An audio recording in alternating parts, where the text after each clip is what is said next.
So, maayong buntag sa tanan. So, karon rin ang punta sa part sa tuwang testimony, no? So, ang matag sa kanato, ibiyahan sa Ginoo, no? Or we are designed by God na i-glorify nato siya, no? So, may pinaagi sa ato ang buhat. Pero, apan na matag sa kanato, na i-design sa Ginoo, na mag-testify o glorify Him. No, so kung anak ka sa Ginoo, prepare ourselves in Berea sa Isaiah 43:21, the people I formed for myself that they may proclaim my praise. So are you the people of God? So kinahanglan mag-testify din ka sa ihaa sa iyan na glorify din ka pinaagi sa atong testimony, no? Karong adlaw isa sa atong suol na mag-glorify kay Lord pinaagi sa iyang testimony, no? Na di tayo sa iyang kinabuhi kay though na ay mga pagsulay ni Adi o pagkapilok, but ibalik siya sa Ginoo. Balik, ang iyang bounce back ba? I-bounce back siya, mag-grabe ang iyang fire. So, karong adlaw ako ang tawag si Sistalay sa testimony.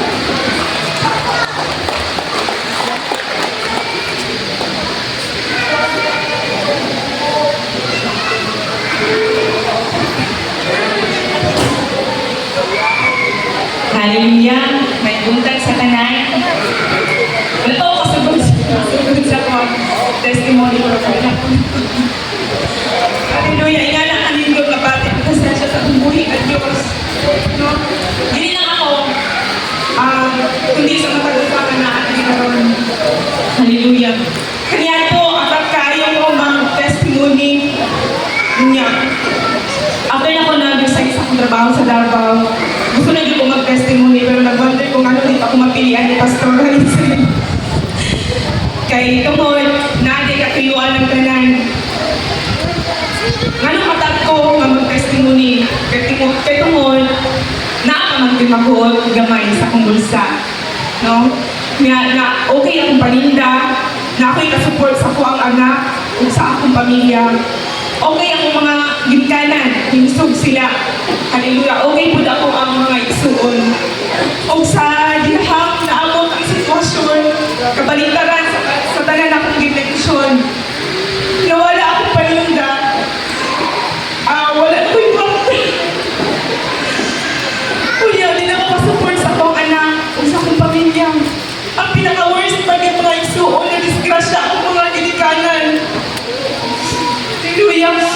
Yan ako sa disgrasya na nagkasakit pag ang akong inahan. Dali na testingan akong pagtuuli ha kay Lord. Angay pa ba ko magpasalamat? Angay pa ba ko mag-ampo? Luyuan ka na nga pag-hitabo. No? Ganun ka rin ako. Kay matod na dali pasensya kayo mga ison. Kay praise God. Luyo ato nga pangitabo, diri makita. Nahirag yun ang kinabuhi nga na ay Ginoo o wala. Kaya kung ikaw na kay Ginoo sa imong kinabuhi, kabalo ka magpaubos. Kabalo ka mo surrender sa tanan. Sa tanan nga sitwasyon nga dili na nimo kaya. Kaya sa matod pa diri sa Jeremiah 29 verse 12. Unya mo sampit o maduol ka mo. O mag-ampo ka na ko o tubagon ko ka mo. No? Mga isool namin kay kung magpabilit, tama dito matilod anon diha kay Lord. Mamuhat o muhatag o kasulbaran sa tanan na mga pagsulay. Wala ko ito'y kwata pero nakaabot ko sa kapatagan. Goodness, fellowship. Hallelujah. Thank you, Lord. O niya, wala ito ito'y kwata pero wala ang hindi ko sa akong anak. Hallelujah. At ako kayo pasalamat sa Ginoo kaya ako mga isuon nga anda mo support ka sa panahon na ngayon ko. Hallelujah. O niya, pagka-disgrasya sa ako ang mga ginikanan, mapasalamat kay ko nga ministry. Kaya na ay mga anak sa Ginoo nga walay pagduduha sa pagtapang. Hallelujah. Walay Hallelujah. Mga pag-ampo sa mga kaigsunan para ma-okay lang ang sitwasyon. Dalaygon kayo ang Ginoo. Kaya mapasalamatan po kayo ng akong kasing-kasing. No? Kay Gitagan, o Pastor Patrick, o Pastor Isel. Hallelujah. Hallelujah. Mga pastor nga grabe ka selfless. No? Kaya, hindi ka ba na nila sakripisyo ano yung ministry. Kaya sa panahon na wala na kasagot sa itong sitwasyon. Sa panahon nga, kita ka sigunod. Wala nung kainit. Ilan ang isunan. Kaya para matuala ka sa mata ko sa mga panimalay. O kasigon, pinaami sa pulong sa Ginoo. O ang tanan ng mga leaders, hallelujah, dagan kayo salamat. Salamat kasi yung mga sakripisyo. Yung mga pag-ampo na kanina ministry, nakita sa Cristo Santa Cruz, magtubok pag-ibig. Hallelujah. Hallelujah. Hindi lang sila natapos ang pag-agrasya ni Lord. No?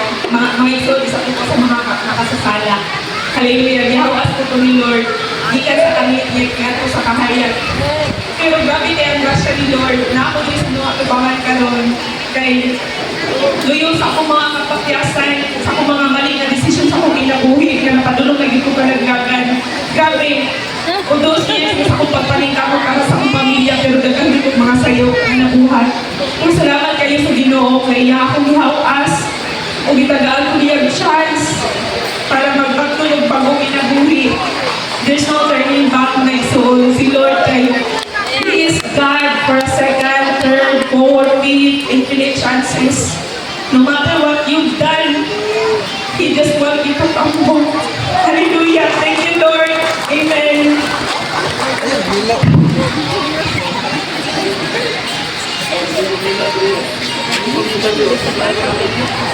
Ito ang mga testimony ni Mama! Pasok ko mga kamot. Yes, Lord, hallelujah. Salamat o God sa kadaugan, sa kadaugan sa skalan ni Father God, sa kadaugan sa kadaugan sa Ginoo. Salamat, Lord, na ikaw magagiya sa mga pagbuhat, sa mga pagsitwasyon na iyong nagtatubang Ginoo. Salamat, Lord God, na magpabiling ang matag-usa ng magasigon sa pagpakalagay ng Ginoo, Lord God. Bisan pa man sa kasakitan, sa malipay, Lord God, to whatever situation you have, Lord God. Salamat, Ginoo. Salamat, Lord, na you will provide mga pagkakalong sa inyong mga katauhan, Lord God. Salamat, Ginoo, na diligid ka, wala gid ka nagpabiyak, Father God, naagid ka kanunay sa mga Salamat, Lord, kung himaya ka kanunay.